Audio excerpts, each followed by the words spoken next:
when you are at least met with failure, you should at least be willing to look back and, have a look at what went wrong, what went right. Maybe you could have, done things different. Working in marketing, I've seen campaigns fail. I've even been part of campaigns that have failed that we would have thought, should have been amazing, should have worked like 100%. But for some reason, or whatever reason, just didn't really seem to hit home.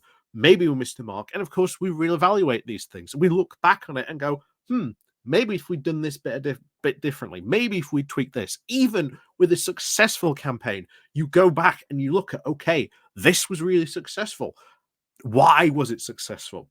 What can we do to sort of replicate that success again? And that is, of course, in a business world, a marketing sense of the world. But even in politics, there should be a sense to also do that as well. And yet, from what we can see, and from what I've been telling you, no matter what happens, if the Conservatives lose big enough, and looks like they are going to lose pretty big when it comes to general election night, they are going to be in such disarray, such arguments, such, fighting amongst themselves. They could be out of power for a decade, if not more. There is a big idea from a lot of conservatives who are like, oh, don't worry, we'll be back in 5 years if we lose this next election. Don't worry. No, that's not going to be the case. They're going to be so, fractured, so infighting with each other that they're not going to be able to deliver a coherent pitch. You're seeing that happen right now in this election. If you deliver an even bigger defeat to them, that just gets even worse for them. And bear in mind, one of the things that they should be doing is having an honest look at why they've failed. And let me show you this from Conservative M. We'll be going over this article, but when we go over this, remember, this is not even an honest reason, or this Conservative is not even being honest with himself about why they failed and what happened. So bear that in mind when I say, maybe they should, look, examine why they failed, where they are failing. And yet you'll have a Conservative who is said, oh, we've, before we can turn to office, we've got to be really honest with ourselves about why, how and why we failed. You are not going to see that. Bear in mind, this is what I constantly talk about when we are going to see a conservative civil war, an infighting, fractional infighting, accusing people of different things. A lot of people, trust me, after the general election, are going to lay the blame at Rishi Sunak's door, ultimately. But honestly, they are just going to be as bad as each other and pulling all kinds of crazy ideas of whatever they possibly can to try and make it stick. But it's not going to work.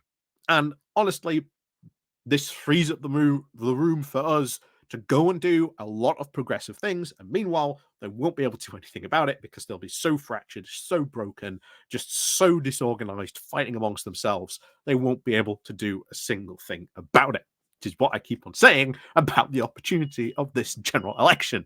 So before we do continue on into this, please do remember to click on the like, share, and subscribe button. And also down below, there are links to my Patreon page, the one-off donation link called Buy Me Coffee. We can buy me coffee, the YouTube thank you button, and of course, as always, there is the Pony Club down below as well. So, as always, let's crack on into this. So, this comes from Conservative Home with a guy called Christopher Howarth. And Christopher Howarth, by the way, was the special advisor to Priti Patel. He's a parliamentary researcher for the European Research Group. So we're going to get some real, honest truths about, how Brexit has failed. And of course, he was a candidate in the 2019 general election. Of course, candidate, not MP, because he lost. But there you go. So let's get on into what he says about how they need to be honest about why they've said. And bear in mind how I teed at this article. This is not a single drop of honesty about this. But here we go. So he begins. Some politicians say they don't read the polls. Others tell the truth. We don't know the result of the election, but Bar a major upset, it is not looking good for those of you, like me, who have spent years to get the Conservative Party elected, then do Conservative things. It really isn't looking good. But at least, hey, maybe that's the one part of truth he's admitting to. Maybe that's the honesty. But whatever the result, the Conservatives must then regroup, rebuild, and then rethink. This requires something that the party has never been very good at: honesty, admitting where it went wrong. After failing to win the election in 2010, there was no post-mortem since the personnel at the top of the party were then in government. Likewise, we did not adequately analyze the 2015 and 2017 results, or even 2019, to see what had gone right. That needs to happen now. Well, you've got less than 6 weeks to carry out what would be a very thorough analysis. So I doubt that will happen, but there you go. So, what has succeeded over the last 14 years? It has not all been gloomy. Ian Duncan Smith's welfare reforms have done what they were supposed to do: make work pay. Oh, yeah, and put hundreds of thousands of people, um, having to rely on food banks. In fact, you can accurately see where universal credit comes in with the massive increase in use of food banks, to the point where universal credit was phased in by different areas, and those areas that had the time universal credit versus those that didn't, you can even see the mass use of food banks being implemented. So, no, this did not make work pay. In fact, universal credit is really, really disastrous, and was always at the time. But anyway, back to it. Michael Gove's education reforms have improved standards, uh, and life chances for millions. Um, Maybe it has improved standards. However, ask anyone in education over the past couple of years to see how those education reforms have been going. Not only that, look at new teacher retention rate, about how many people who are new teachers get in and then get absolutely exhausted almost within the first year and then quit. Um, yeah, not really a good look for Michael Gove's education reforms. We've also left the European Union. That also did not go well for you either. We are seeing the results of that now, of course. Very, very much covered up because of COVID. And I've said this before: COVID was probably the best thing to happen for the Brexiteers. Despite, rather than that, because of the Conservatives, something I will come back to. Um, Despite, rather than because of Conservatives, no, it was the Conservatives who left the European Union. Ultimately, it was the Conservative Party that was massively in favour at the time, from 2016 onwards, crying about how it was the will of the people. But then remember, this is the guy who's a key researcher from the European Research Group, so we can't really expect too much honesty, of course, about their precious, precious Brexit. However, after 14 years of various forms of Conservative government, beyond that, and the record is threadbare. It's more than that. Even some of the stuff you mentioned is even really threadbare on that. Um, a party that, of course, promised time and time again to reduce immigration has left office, having actually propelled it by choice to the highest levels in history. And what have you done to ease that, to do that? One of the big problems that, of course, immigration has been having is the massive backlog, which again the Tories did not really take care of. But this goes all the way back to the days of Theresa May, when she was Home Secretary, and she started the whole, what was it, the nasty environment, I believe it was, to try and deter people from coming here. Turns out that really didn't actually work. But of course, as always, the Tory ideology has been, really since 2010, if an idea hasn't worked, then it's not the idea that's wrong. You just need to double down on it and make it even more right wing. This is why you've gone from someone like Theresa May, who honestly looks almost like an angel in comparison, where when they went from Priti Patel to then all the way to like Suella Braverman being depicted as the Wicked Witch of the West when it came to immigration. And bear in mind, again, Theresa May was not the best Home Secretary when it came to this thing, but it just goes to show you how bad the Conservative came when it came to looking at their ideology. The fact that this guy is pointing out, right, they aren't really good at looking at their failures on that front. So back to it. So obviously the tax burden, again, now the highest in history. Although external factors were largely to blame, that is not the whole story. There was always a quote, a strange Tory reticence in cutting tax. Osborne failed to cut the top rate of tax back to more a dynamic 40%. Labour had lived with, and then of course when Liz Truss planned to go back to Gordon Brown's 40%, MPs rebelled. It wasn't just that she was planning to go back to Gordon Brown's 40%. It was the fact that she was crashing the economy with many other things. Once again, not being exactly honest there with what happened with the Tufton Street experiment.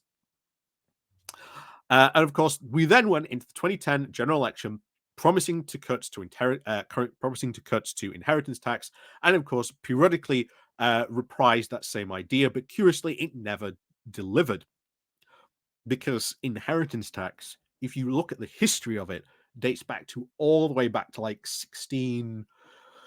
it was like Henry the Seventh, sorry, that brought it in. Obviously during his reign after the War of the Roses, and the inheritance tax has time and time again proved to be one of the best sources of income for the British government since that date. And yet, you wonder why the Tories are very reluctant to cover it, because if they do decide to cut inheritance tax, they've got a lot of money to try and find elsewhere.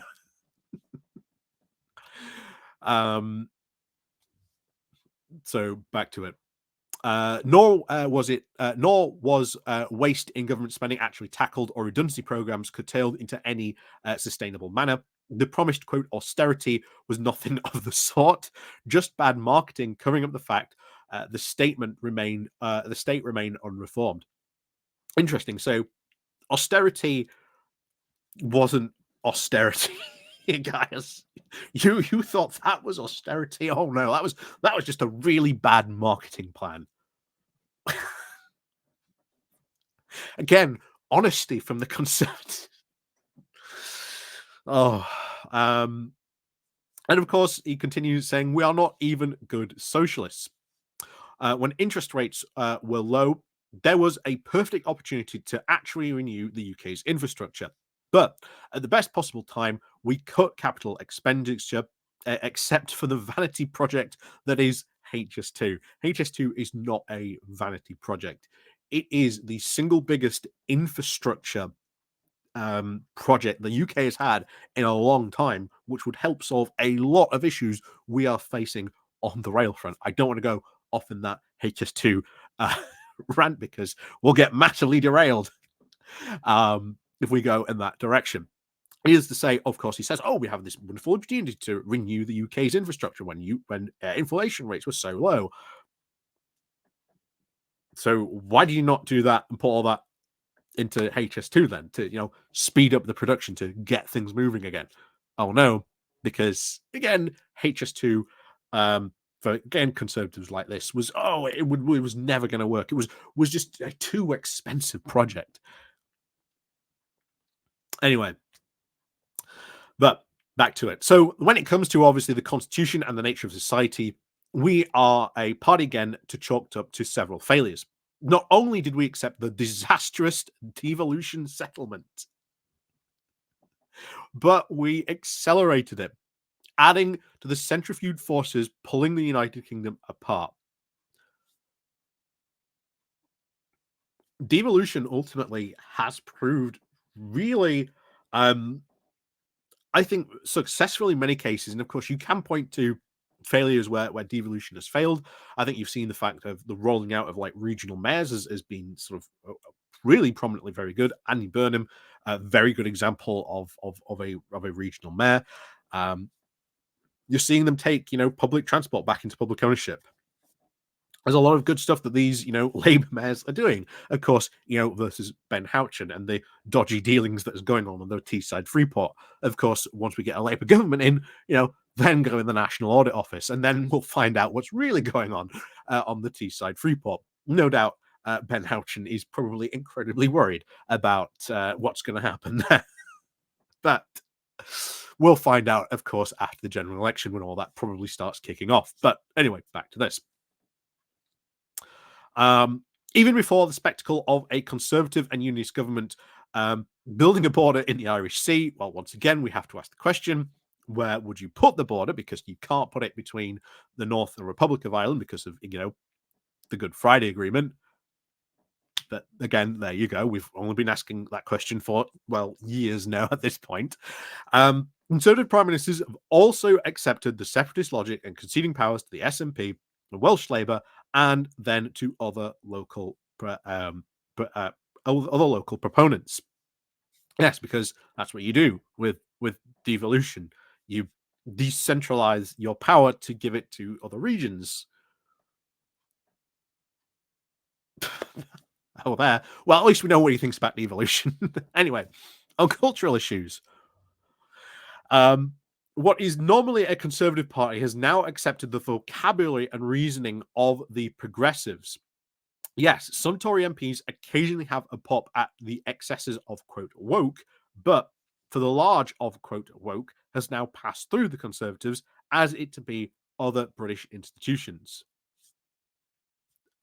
Trying not to talk about the culture wars there, in your own party. Something that if you are going to be honest about what is going on in your party, maybe looking at your big failures, maybe you should, look at that. But no, of course, as we said before at the beginning, he's not going to be that honest. So he continues. So, were the last 14 years a waste? To some extent. Well, hey, again, some honesty shining through. While there were some successes, they totally did very little more than to slow the damage being done by Labour. The disintegration of the destination ultimately remaining very much the same destination with just a different speed. Wow, 14 years of power and still blaming the Labour government. Anyway, now it is gone. The question is how to recover. That is now vital for the UK and, of course, our democracy. We have a viable centre-right alternative. Firstly, the centre-right government will have to be the Conservatives. Reform UK can never win, but it can prevent the Conservative Party from winning. As I said before, chasing after Reform UK, that really narrow vote share, is honestly really pointless when time and time again you look at polls. What do people say they are? What is the biggest political demographic? Are they left, right? No, it's centrists. Centrists are out there. They outnumber the left and the right. You cannot win unless you take a sizable chunk of that centrist vote. Even if we went to a PR system, centrist parties would still be ultimately calling the shots. Like it or not, that would be, of course, the case. But at least this guy recognizes that chasing after the reform votes isn't, or at least doesn't seem to be worth going back for it. Although I don't know, maybe he'll change his mind in a moment. They need to be brought back on board. Okay, how are you going to do that? Because Rishi Sunak's tried, and or at least several Conservative leaders have tried, and that hasn't happened, dating all the way back to Cameron and even before that. We all know people voting for reform or standing for reform, but they are by a large part doing so as a result of Conservative failure. Mend the ship and they will come back. We need a united right for that, for that type that swept the board, of course, in 2019. Well, again, of course, as he's pointing out, if you divide the right-wing vote, it makes our chances of winning, even less. It's shocking that the right can get behind that idea of uniting to vote and worrying about other parties splitting the vote. But when you look at the left, Some just don't seem to have got the message, but there you go. Next, we need new ideas and leadership. This will be fun. Ideas that, of course, address the real reasons that people have left the party. Leadership that is not encumbered by defending the failures of the last few years. So, of course, having a complete reset of your party. For those who sat in the cabinet to the last, either they must be mute or incapable of seeing the iceberg approaching. They should not be in place in rebuilding our party. Oof. Oof. So, okay. Um, Trying to sound the rallying call that people like Kimmy Badenoch, of course, when you look at the polls on Conservative Home, very, very popular, would, if she got to the final two, would easily walk it if it came to a Conservative vote. But again, calling for that, starting that attack now prepares people to maybe move forward who are left, who weren't in the cabinet, who were on the back benches, who maybe had those, quote, big ideas. Anyway, he continues. So what new ideas are needed? This will be interesting. New conservative ideas. In the round, it is not that hard to define why people stopped voting for us. We stopped listening to them. We ended up creating a country that seemed to be run for the benefit of all manner of ethereal causes than for the benefit of the British people. Okay, that's not necessarily a bad statement. You've been running it for these ethereal causes. What though those causes are, I don't know, but we'll find out soon. And it should be run for the benefit of the British people. Congratulations, that is what a party and a government should do. However, there are many cases that your party simply has not done that. Anyway, it continues. We wanted to grow the economy rather than see individuals were better off. We talked about small adjustments to the national insurance system when people could not afford their mortgages. We genuflected to numerous organizations rather than governing ourselves. We allowed the Bank of England to escape responsibility for its failures on inflation. Really, also the Bank of England, that had to step in and save the UK from the Tufton Strait experiment, which if it hadn't done, you know, would have we would be in even worse states if that had happened. Because imagine if the Conservative government or Kurzit Kwarteng actually had the powers of the Bank of England under his control, and they weren't, an independent, like they were. I dread to think the state we would be in. I really do dread to think the state that we would be in if that happened. Anyway, he continues. We have treated OBR forecasts as if they are and were scripture, even though we know that they are often wrong. Here's the thing: the OBR have, on occasion, gotten things wrong. However, they've really been in more than margin of error. They've got it, maybe not dead center on right, but they've been off the mark on some things. But overall, the OBR has often been far more right than I think it has been wrong. And in some cases, they have been, maybe just off the mark a little, but not completely wrong. I think there is vast reasons why we should have, of course, the OBR.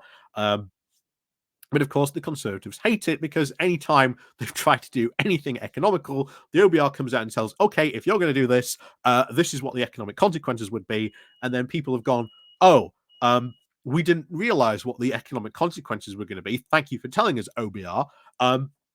Conservatives, your rebuttal. That tends to have been what it was. But there you go. That's why they hate the OBR. Not surprising, of course, appearing here. We accepted the faulty idea that mass immigration was necessary to increase prosperity. We are a country that, like it or not, has been addicted to mass immigration. That has unfortunately been just the way of it. Like it or not, that is. And of course, have the Conservatives actually done anything to ease these immigration, these new immigrants, these new British people into society? No, not done a single thing. In fact, it's done the worst. It's done the reverse of that. Anyway, but of course, we must also point out, what if you were an immigrant that had a large amount of money? Well, it seemed that if you were an immigrant who had a large amount of money, the Conservative Party would welcome you with open arms and offer you a gold platinum placed visa. Something else which I think should definitely be looked at by Labour once they get into power. But anyway, back to this.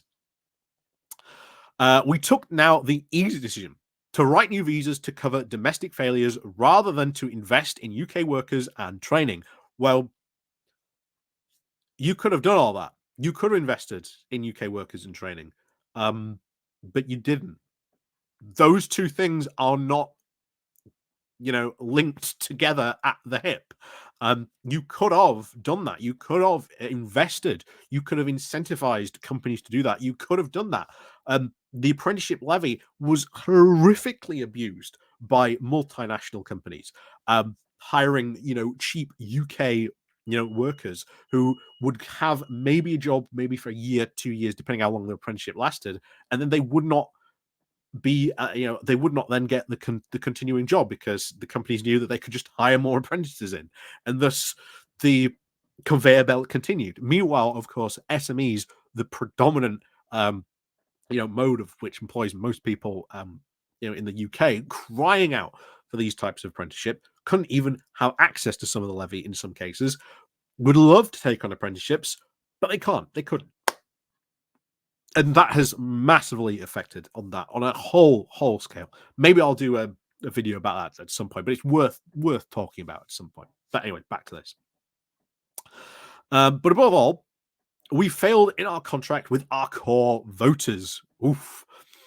Those hardworking families trying to improve their lives. By stoking house prices via immigration and low interest rates. There's more to the whole housing crisis than just quote immigration and low interest rates, but there you go. To the temporary advantage of existing homeowners, we priced out the next generation. Well, again, you had 14 years to try and deal with that. Did you do anything about that? No. We also had the housing minister under Tony Blair come out recently and said they didn't even realize that the housing situation would get this bad by 2024. But again, they're not completely blameless. They do bear some responsibility for that. But ultimately, when you've had a government that's been in this long for 14 years, who has known that we are in a housing crisis and yet has done nothing about it, that's, I think, even more unforgivable. But there you go. The unwritten contract is that if you work hard, you will get on life. Will not get on in life completely broke down. Even with those with the best jobs that can now not afford houses for decades, it is clear that something is wrong. Yes, like I say, we've talked about the housing crisis many times on this channel before. Numerous ways to help solve it. We have to build more houses. That's certainly one thing. We have to build the right type of houses, social housing in particular. We also have to tackle sort of renting, a number of different things, leaseholds, etc. All these different things they've sort of come together. There is no sort of magic bullet. You can't just do one thing and the housing crisis will be solved, overnight. It's going to take a lot of very different things to do and to solve the housing crisis. But it is going to take a lot of time to solve those problems. But we'll see what the next government has in plans for that. So we'll see what happens. So onto this onto this broken contract. We then opened up our labour market to the world, to workers then unencumbered by student debts. It was somehow seen as sensible to use immigration to fund our universities and our NHS, allowing an ever increasing numbers of international students while talking about reducing domestic university provision while reversing low-skilled jobs. While reserving low-skilled jobs for UK workers. No wonder the voters questioned if we had their best interest at heart. Often we didn't. Um, can't disagree, but I've got no problem if you want to continue bringing in people from the NHS. Hey, if a doctor from somewhere wants to come and join the NHS, come on in. Um, I think that should almost be an automatic sort of win when it comes to sort of, immigration. Uh, but there you go. Universities and immigration to sort of fund these universities. I think I'm sure I've said this before. The big problem is you get all these foreign students, they come to universities, and then what do? They take that knowledge that they've got here in these universities and they leave the country. They go back home. We should be offering these students to stay here, to put that knowledge to work here, but we don't, because the Conservatives are too scared what the their voters would think to that such a thing. But again, massive missed opportunity, and instead you know we're allowing this to happen. And yes, he is right. Foreign students do overwhelmingly fund universities, but then that is, of course, well, because Conservatives haven't really been nice or talked a lot about universities over the years. Most of the things have been really recently that are going to sort of take out all those Mickey Mouse courses. But that's really roughly it when you think about when you think about what Conservatives have they said about universities over the past 14 years. That's really roughly been it. I can't generally think of anything else times where they've mentioned about that, but there you go. Anyway, he continues. We then, of course, spent many years lumbering our voters with costs. Foreign aid. Foreign aid was like, what, 0.7% of the GDP that we would spend, I think it was. At the time, off the top of my head, I'm trying to remember if that was what it was. But foreign aid should be something that we should be, investing in. That is something good because it benefits a lot. Could also help cut down immigration, but they don't really seem to be interested in that. There you go. The hidden costs of net zero. Again, what hidden costs? Net zero ultimately massively good. If we go into it, lots of economic benefits as well. Numerous petty taxes and, of course, bans. We often seem to be more concerned about wearing the correct wristband for foreign living standards than our own neglected provincial towns. Again, you're the ones who neglected them. If you're going to be honest, how are you going to sort of make sure you do that? What plan do you have to sort of improve those towns? Leveling up, you didn't really invest in or do with. I notice he's not mentioning any of that, but there you go. On culture for the electorate, by and large, were patriotic and, quote, small c Conservatives. We allowed to sometimes champion a massive cultural change that voters were at best uneasy with. It is a long time since we have heard these politicians unapologetically champion British history and the British state against the relentless onslaught of left-wing academics promoting decolonization and various groups using similar attempts to try and break up our country. Again, you wonder why, Conservatives hate universities. The UK is not a global city, is the home of an old culture that has made a massive and unique contribution to world history. The UK is not a global resource that people just pass through. We must rebuild our share of sense of belonging to our history and shared future. That's a load of buzzwords if I ever heard them cobbled together, but there you go. So what should the Conservative Party do now? Finally, actions. What are we going to do? How are we going to, quote, reverse this supposed ship? How are you going to do that? What way are you going to look at doing this? So let's do it. So, firstly, be honest, accept and understand the failures. We need a new leader who understands this and is brave enough and capable enough to produce a new vision. Well, good luck, because I really can't see anyone who is in the position to do that. What would honestly be funny is if what's probably going to happen is this Conservative civil war is going to be a big fight, probably between your centrist Conservatives and the right, who are going to spend a lot of time arguing about, quote, who was right, who was in the right positions and whatnot. So they're going to be, knocking seven bells out of each other for the next decade, if not a lot more, for that question. So long may that continue. But as I said before, if the Conservatives actually do want to be honest, then someone has to take to task the right wing of their party, because it has been a lot of their ideas, a lot of their ideology that has led them to this. They've lost a lot of their pragmatism that they had, and instead they just went straight for this ideological massive that they could just not seem to get off of. It wasn't their ideas that were wrong. Their ideas, according to their ideology, should be right, should be working, but they weren't pragmatic enough to be able to look around and say, are these actually ideas actually working? But instead, they were like, no, ideas are working. It's just something else that's the problem. Namely, of course, this is the point where they are getting now so desperate where they can't blame the EU anymore. They're now blaming more and more, as we are seeing, civil servants. And gee, I wonder what the morale and people joining the civil service is going to be like. I think it's probably not going to be very good. Um, Secondly, we need to reform the party. Okay, this is going to be interesting. So, the personnel that sat through this quote defeat or contributed it to in terms of the failed ideas or no ideas at all need to be removed from the bridge. We need real conservatives to rejoin the party and share in our revival. Because, of course, those people, they're not real conservatives. Um, yeah, you can tell, as I've said many times before, that they are headed directly to a civil war. They are headed 100% directly to the rocks, and even this guy cannot seem to do that.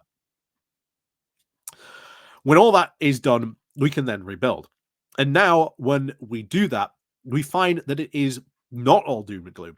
In Europe, North America, and New Zealand, there are center-right parties not only regaining support, but support of young people and the next generation. They are flourishing, and we should be heeding their examples.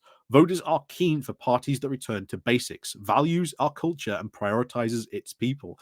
Are you suggesting that you take a far right turn? Because that is not a centrist view. But there you go. On housing, the Conservatives have suffered now a double whammy of opposition to immigration and the consequent development of pressure that it brings on rural areas. Again, these rural areas that have been full of NIMBY Conservatives that have virulently objected to any of these ideas, of these planning applications, or anything like that. Good luck, because that is still going to be a battle that you are going to have to fight. Good luck sort of rooting out and reforming those people. Um, we need to make housing far more affordable by building homes and aesthetically pleasing communities where it is needed. Again, you can't just build your way out of it. Congratulations if you do want to build more homes, but that was what you constantly promised for 14 years, that you were going to build more homes, and you just didn't. Like I say, we're in a housing crisis. Building more homes is one way that we can help our way out of it, but it is so multifaceted at this point. You need to take on a whole range of things to do that, to solve that problem. So he continues, reducing immigration is, of course, key to that. A party that promotes training and retention of UK workers over the easily temporary fix of immigration. You could have done all that in 14 years, but you didn't. You chose not to.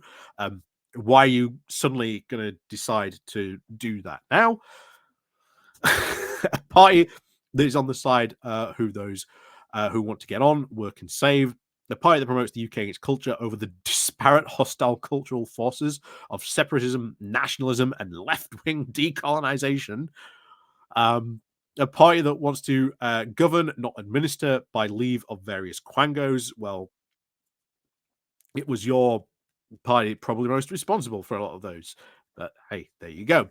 A party that cuts the Gordian knot of law designed to tie the hands of ministers, aka the Human Rights Act. We've had 14 years if you want to get rid of the Human Rights Act, the Equalities Act, Net Zero, and many others.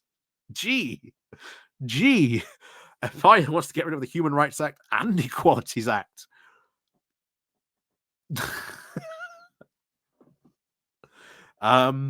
Good luck trying to get rid of those. Because it seemed that when you tried to get rid of that, the whole people of your actual centrist part of your party that you want to sort of strive towards and apparently be like, have really gone against getting rid of the Human Rights Act and the Equalities Act and Net Zero. again, this guy wants to be a centrist, but wants to copy what many of the far right are doing in Europe, but really wants to keep that that right centrist image. Again, they are headed for such a mess, such infighting, the likes of which we have not seen. This is going to be beautiful after the general election.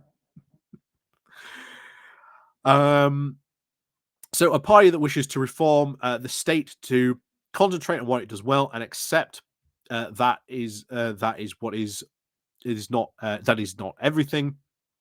All these tasks are now fortunately made easier by the British people's decision to leave the EU. Well, what if the British people want to change that decision, or have maybe changed their mind since that, or maybe we start to see a lot of economic papers, maybe from the OBR, that say that actually that was a really bad economic decision, and that if you want to be more pragmatic in your view of helping the UK economically, maybe restoring European ties, maybe doing those deals, maybe even eventually rejoining the single market and customs union, probably actually not a bad idea.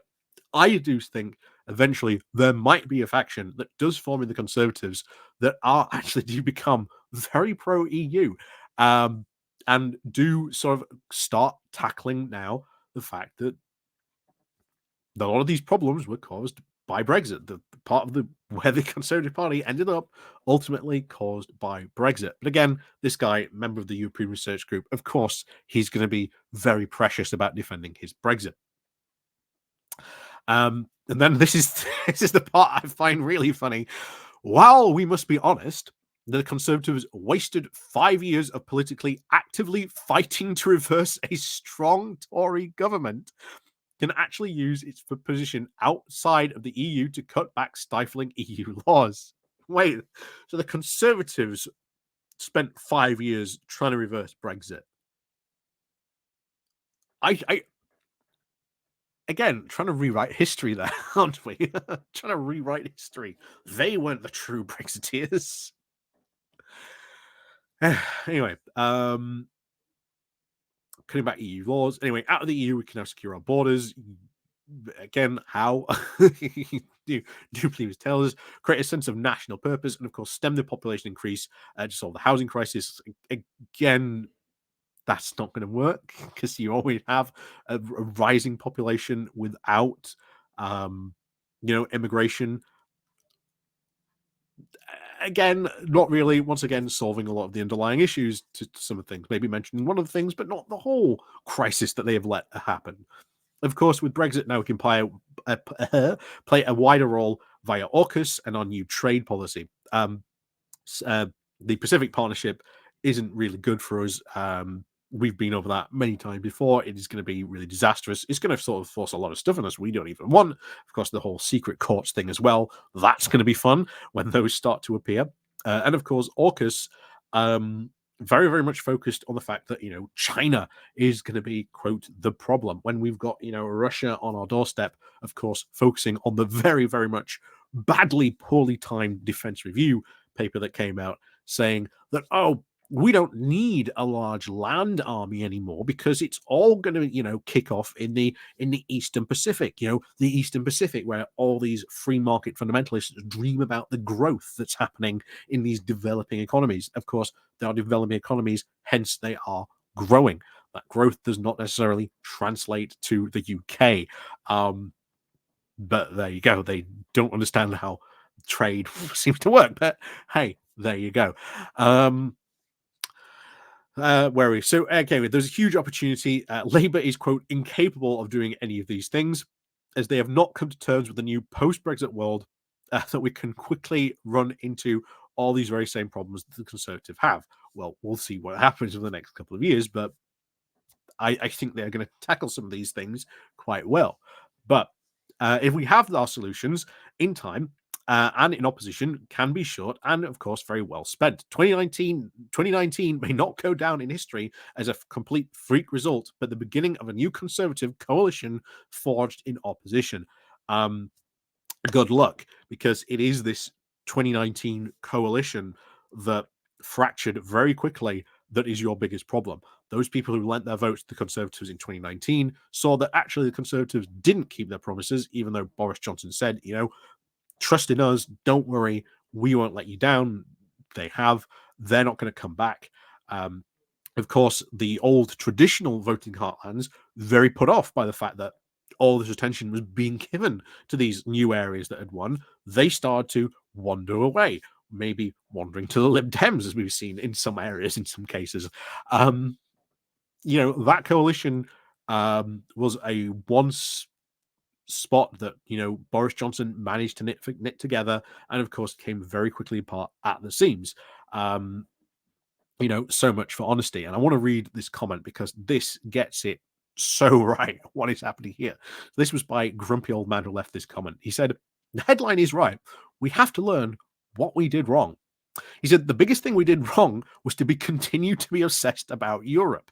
Saddle the country with a referendum with only a very vocal minority actually wanted, and then subvert the national interest to our own internal fractious battles, foisting it on the country, the most immoral liar to ever hold office, and then the deranged Tufton Street 7-week experiment, all in pursuit of an abstract ideologically rather than pragmatism that has now made us the most successful party in history.